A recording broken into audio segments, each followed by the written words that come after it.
9 chapter કયું છે તમારું? શું નામ છે? હા, ચાલો યાદ છે ને? એમાં આપણે પ્રશ્ન 5 કરવાનો છે આજે. પ્રશ્ન 5 એમ વિદ્યાર્થીઓને સૌથી ડરાવનો લાગે, પણ હું તમને પ્રોમિસ કરું કે કદાચ આ સેશનના એન્ડમાં તમને આવડી જશે. એનું નામ છે અવયવ પાડો. શું પાડો? પેલો પાડો નહીં. અવયવ પાડોમાં પહેલી રકમ છે તમારી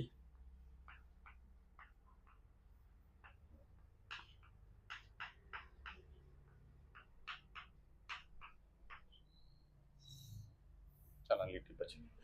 ઓળખવાનું કેવી રીતે? 3 ઘાત, 2 ઘાત, 1 ઘાત, 9 ઘાત. એટલે અહીંયા 3 ઘાત છે એટલે 3 ડિગ્રી, 2 ડિગ્રી. આપણે શીખેલા કે લિનિયર એટલે કે સુરેખ હોય તેમાં એક ઉકેલ આવે. દ્વિઘાત એટલે ક્વોડ્રેટિક હોય તો 2 કૌંસ. દ્વિઘાત વાળા દાખલા આપણે જોયા ને, સ્પ્લિટિંગ મેથડ વાળા, એમાં 2 કૌંસ આન્સર આવતા હતા. અહીંયા કેટલા ઘાત છે? તો કેટલા બ્રેકેટ આવશે? આપણે 3 બ્રેકેટમાં આન્સર આવશે. ક્લિયર? ચાલો, તો સૌથી પહેલા આને નામ આપી દઈશું પોલિનોમિયલ ઓફ એક્સ. ફોકસ થોડું વધારજો. ડરવાની જરૂર નથી, ફોકસ રાખવાની જરૂર છે. હવે સૌથી પહેલા સહગુણકોનો સરવાળો. સહગુણકોનો શું? જો ઇંગ્લિશમાં કહું તો sum of coefficient. Sum of coefficient. સહગુણક કોને કહેવાય? આની આગળ કઈ નથી તો શું સમજવાનું? 1. આની પાસે -23. અહીંયા ચશ્મામાં નંબર વધી ગયા, 142 છે. અહીંયા શું છે? 1 -23 + 142 -120. બધા સહગુણકોનો આપણે સરવાળો કરવાનો. હવે એમાં જુઓ ને, આ 2 પ્લસ વાળી સંખ્યા છે ને, આની આગળ પ્લસ, આની આગળ, એટલે આ બેનો સરવાળો કરી દઈએ. 143. આ બંને માઇનસ વાળી છે એટલે એનો બી સરવાળો થાય, પણ નિશાની કઈ મૂકી દેવાની? આન્સર શું આવ્યો? જ્યારે આપેલા સહગુણકોનો સરવાળો 0 આવે, જ્યારે આપેલા સહગુણકોનો સરવાળો શું આવે? તો તમારો એક જવાબ, એટલે કે 3 કૌંસમાંથી એક કૌંસ, એક અવયવ x-1 હોય. શું હોય? સર જો 0 નહીં આવે તો x+1. 0 આવે તો ને 0 નહીં આવે તો યાદ રહેશે. 0 આવે તો શું આવશે? અને 0 નહીં આવે તો. ચાલો, આટલું આવડી ગયું. એટલે સૌથી પહેલા શું કરવાનું? આ દાખલાની અંદર શું કરવાનું? સહગુણકોનો. પાછું પોલિનોમિયલ એકવાર લખી દઈએ આપણે. હવે થોડીક રીત એવી છે કે આની અંદર છે ને, આની ઘણી બધી રીતો છે. બહુ જ બ્રિલિયન્ટ રીત છે કે વિદ્યાર્થી અહીંયાથી પૂરેપૂરું એક્સપાન્શન કરે, પણ એમાં ઘણી બધી ભૂલો થવાની શક્યતા, એટલે થોડી અમારી રીતે મોડિફાઈ કરેલી રીત બનાવી છે. એ રીતમાં તમારે થોડું ધ્યાન આપવું પડશે. આ તમે રફ વર્કમાં કરી શકો, હમણાં નોટમાં કરો ને, પણ પછી રફ વર્કમાં પાછળ કરવાનું. એલ દોર્યો આપણે, એટલે એલ, અને એલ મેથડ કહી દો યાદ રાખવા માટે.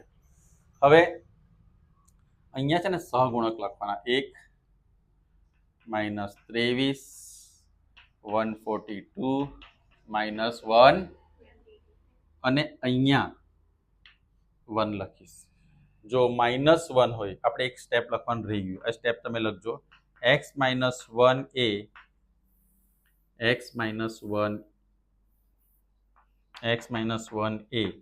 p ઓફ x નો એક શું આવશે?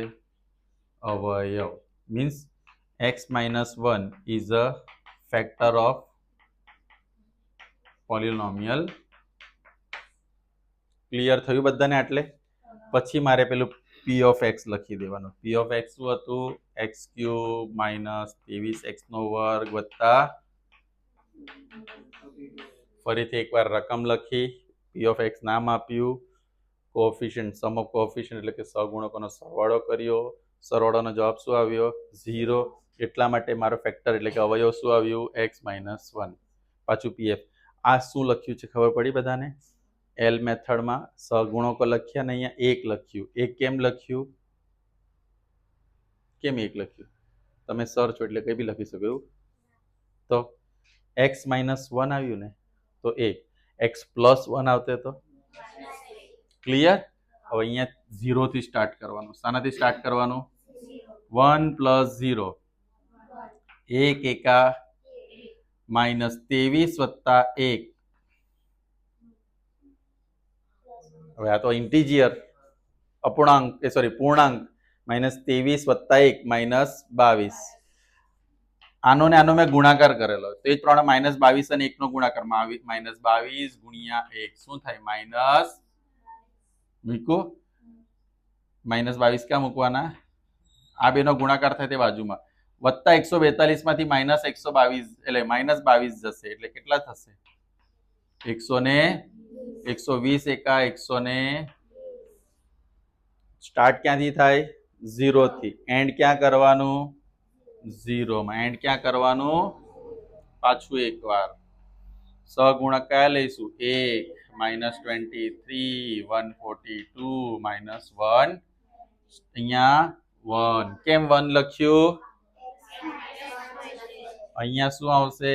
0. 1 + 0 1 1 1. આ બેનું મલ્ટીપ્લાય નીચેની સંખ્યા ઉપરની સાથે શું કરવાનું? મલ્ટીપ્લાય. ને અહીંયા સરવાળા બાદબાકી રમવાનું.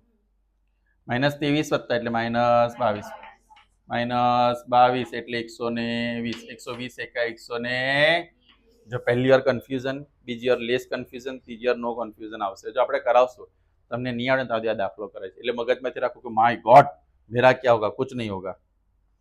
હવે મારે શું કરવાનું છે? બે લાઈન ડ્રોપ કરવીને ત્રીજી લાઈનમાં અહીંયા આપણો પહેલો અવયવ કયો હતો? લખી દીધું. હવે આ પહેલી સંખ્યાને x² વડે અને x વડે અને આને 1 વડે ગુણવાનું. ઘાત કેટલા હતા? 3. એમાંથી એકવાર x આવી ગયો એટલે 3 માંથી 1 ઓછા થઈ ગયા 2. હજુ એક ઓછું કરવાનું x ને હજુ એક ઓછું કરીએ તો 1. આને આની સાથે ગુણાકાર કરો. 1 નો x² સાથે ગુણાકાર શું થાય? 22 નો x સાથે ગુણાકાર કરો -22x અને 120 એકા 100 જો નિશાની આ લેવાની હે ને માઇનસ છે તો માઇનસ લીધું, પ્લસ 120 છે તો 120 લીધું. ના કાઉન્સ પૂરો. હવે આ બે જગ્યા છોડી છે એના માટે શું કરીએ? પહેલા શું લઈશું? x² એની સાથે આ ગુણવાનું શું આવશે? x - 1. પછી શું લઈશું? -22x એની સાથે પણ શું લઈશું? પ્લસ શું લઈશું? 120 એની સાથે પણ શું ગુણીશું? એટલે x - 1 આને ગુણવાનું, આને ગુણવાનું, આને ગુણવાનું એ આપણે લખી દીધું છે.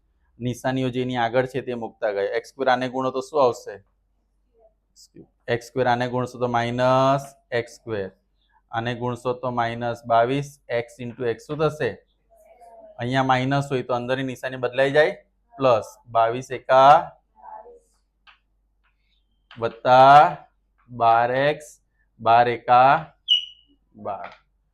હવે દાખલો પૂરો નથી થયો.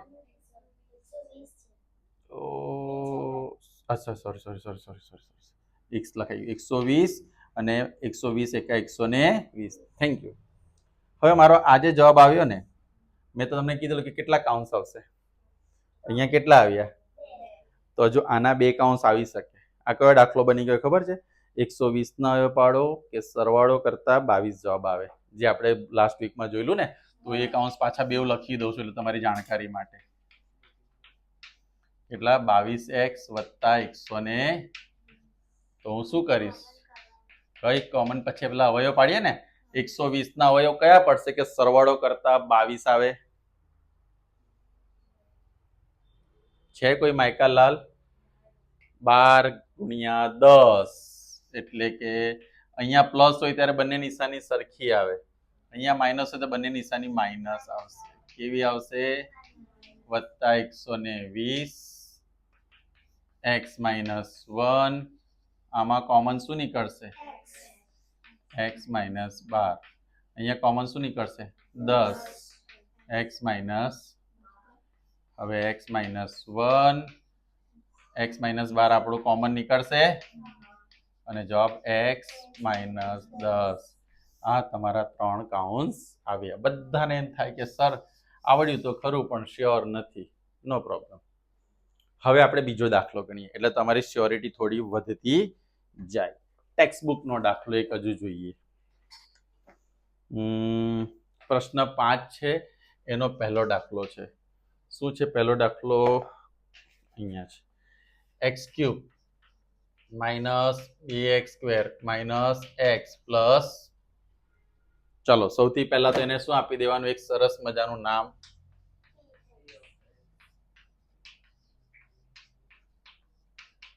થઈ ગયું. પછી શું લેવાનું? સહગુણકોનો એટલે કે સમ ઓફ, હે ને, સહગુણકોનો સરવાળો. હું નથી વાળવાનો. 1 માઇનસ 2. સહગુણક કેવી રીતે લખ્યા બધાને ખબર પડી ગઈ? પાક્કું? કોઈને કોઈ ડાઉટ છે?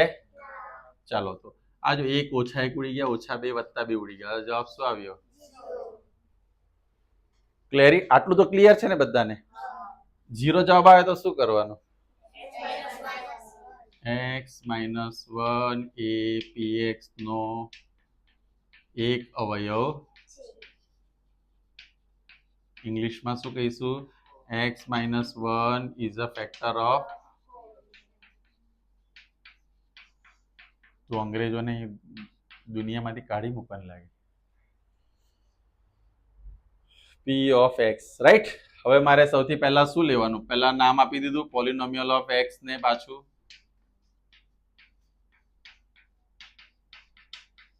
રાઈટ. પછી કેટલી લાઈન ડ્રોપ કરી? આ 2 ડ્રોપ કરવાની. હવે આપણી પાસે l બનાવવાનો છે ને, તો l અહીંયા બનાવી દે. જગ્યાનો અભાવ છે ને, તો અહીંયા શું લઈશું? પહેલા 1 માઇનસ 2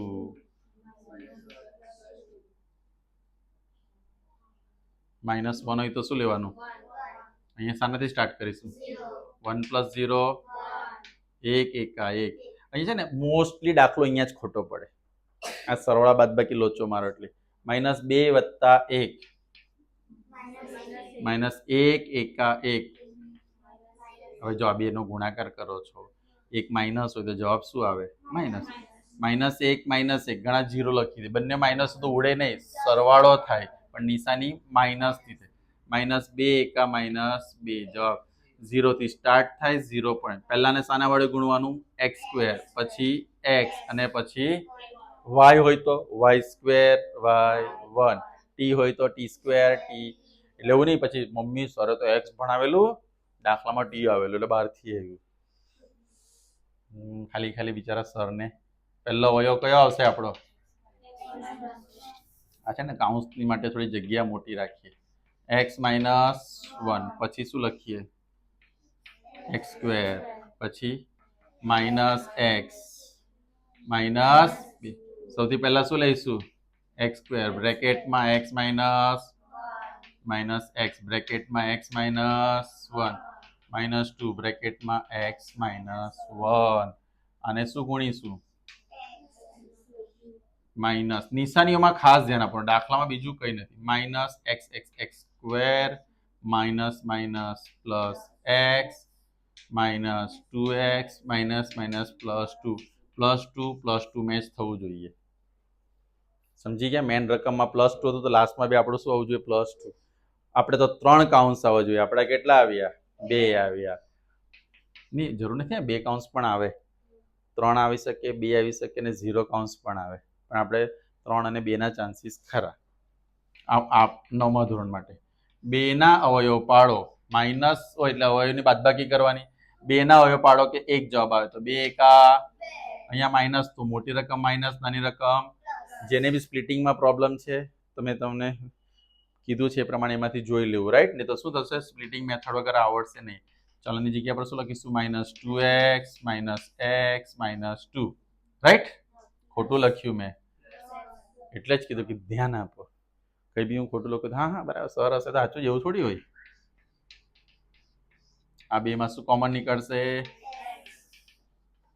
અહીંયા 2 માંથી કઈ કોમન નથી નીકળતું? 1 x માઇનસ 2 કાઉન્સ પૂરો. પ્રેઝન્ટેશન પર બી ધ્યાન આપવાનું. x minus 2 x minus 2 x plus. ચલો પહેલા કરતા થોડો જે સમજ પડી. હજુ એક દાખલો કરીએ. જ્યાં સુધી બરાબર ને? એક બધું પ્લસ લઈને ત્રીજો ક્વેશ્ચન x ક્યુબ સોરી મોટા x cube plus 13x square આ થર્ડ નંબરનો ક્વેશ્ચન છે. સેકન્ડ ને ફોર્થ પછી તમે જાતે કરશો. Plus 32x plus 20.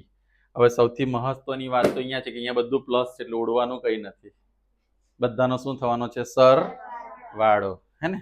સરવાળશે પછી p of x x cube plus 13x square plus 32x plus 20. તો શું લઈએ? સહગુણકોનો સરવાળો. Sum of coefficient 1 plus 13 plus 32 plus 20. Answer શું આવશે? બરાબર કરજો.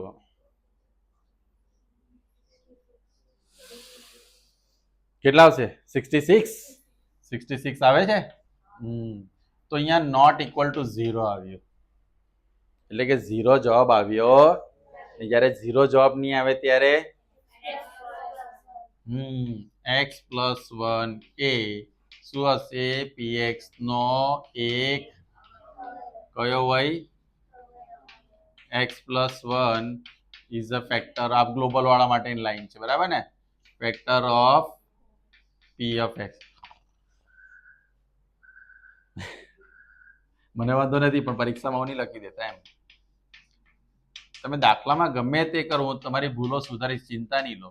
પણ અમુક રૂલ્સ જે મેં તમને કીધા છે એને ફોલો કરો. સમયસર આવવાનું, સમયસર હોમવર્ક કરવાનું. બાકી તો સાદું જીવન, આપણું ટેન્શન નહીં લેવાનું. હવે આપણે એલ લઈ લઈએ. એલ માટે અહીંયા જ જગ્યા છે. હવે શું લઈશું? 1, 13, 32 એન્ડ 20. અહીંયા હું લઈશ -1. -1 શા માટે લીધું સર? તમે સર છો. x પ્લસ 1 છે એટલે -1. શરૂઆત ક્યાંથી કરવાની? 1 પ્લસ 0. 1 1 જાય. અહીંયા -1 ને 1 નો મલ્ટીપ્લાય. -13 માંથી 1 જાય. 12 1 જા અહીંયા -12 નહીં આવે, +12 આવે. જેને પણ અરે વેરી ગુડ. આને 101 રૂપિયા ઇનામ તારે આપવાનું. 12 1 જા 12. અહીંયા દાખલામાં ધ્યાન આપો. 32 - 12 કેટલા રૂપીસ? 20 રૂપીસ બોલાઈ ગયું. જો 101 રૂપિયા પરથી 32 માંથી 12 જાય તો 20. 20 1 જા -0 થી સ્ટાર્ટ થઈને 0 આવે. ઘણા કે સર મારું 0 આવતું જ નથી. કારણ કે તમે લાવતા જ નથી. કેમ નથી લાવતા? આ પ્લસ માઇનસમાં તમે બાફી નાખો અને એના છોટલા નીકળી જાય બટાકાની જેમ. એટલે અહીંયા શું થશે? x² x અને ચલો અહીંયા પહેલા શું લખીશું? x² પછી કાંથી x. આટલું કીધું ડબી ડેણા ડેણ છે બધા. 21 જા હવે x² x પ્લસ 1 12x. આ કેવી રીતે લખું છું ઉપરનો સ્ટેપ ખબર પડે છે ને? આ x ને એમ સમજે ને વચ્ચે જ્યાં જ્યાં જગ્યા છે તો x પ્લસ 1 મૂકી દીધા. ચાલ આને થોડું ખસડીને જગ્યા કરીને 20 x plus x cube x square 12x square 20x અને પણ આપણે તો 3 કાઉન્સ આવવા જોઈએ. હજુ એક કાઉન્સ આવવાનું બાકી. તો શું કરીશું? 20 ના અવયવ પાડો કે સરવાળો કરતા 12 જવાબ આવે. 10 દુ એટલે 10 2 ઝા 20, રાઈટ? તો 10x plus 2x x plus 1. આ બેમાંથી કોમન શું નીકળશે? x plus 10. 2 common x plus 10. હવે x plus 1 right. x plus 10 x plus 10 બે જવાબ એક જ કહેવાય. તો અંગ્રેજો સાથે બદલો લે છે ને. એક મિનિટ, હવે તમારે આ ક્વેશ્ચન કરવાના છે અને ટેક્સ્ટબુકના 2 ક્વેશ્ચન મેં છોડી દીધા છે, રાઈટ? એ તમારે જાતે કરવાના છે. કયો નંબરનો ક્વેશ્ચન નથી કરાવ્યો તમને મેં? 3 નંબર અને 4 સોરી 2 નંબર અને પ્રેક્ટિસ બુકમાં પણ એક એક્સરસાઇઝ છે. કાઢો પ્રેક્ટિસ બુકમાં કઈ એક્સરસાઇઝ છે 2.3 માં 2.3 2.3 માં છે ને યસ તેમાં છે ને એક્ઝામ્પલ 4 અને 5 પણ કરવાના છે એક્ઝામ્પલ કયા 2.3 પહેલા 4 અને 5 એક્ઝામ્પલ છે example 4 and 5 from practice book 4 and 5 and 2.3 practice book ની અંદર ન્યૂ પ્રેક્ટિસ બુક જૂની નહીં ક્વેશ્ચન 4 કદાચ જૂની હશે તો ક્વેશ્ચન 4 2.4 માં હશે નવીમાં 2.3 માં છે આ હમણાં તમારે કાર્ય શરૂ કરવાનું છે યોર ટાઈમ સ્ટાર્ટ નાવ અને બીજું નહીં આવડે તો હું છું આજે આ શીખીને જ ઘરે જવાનું છે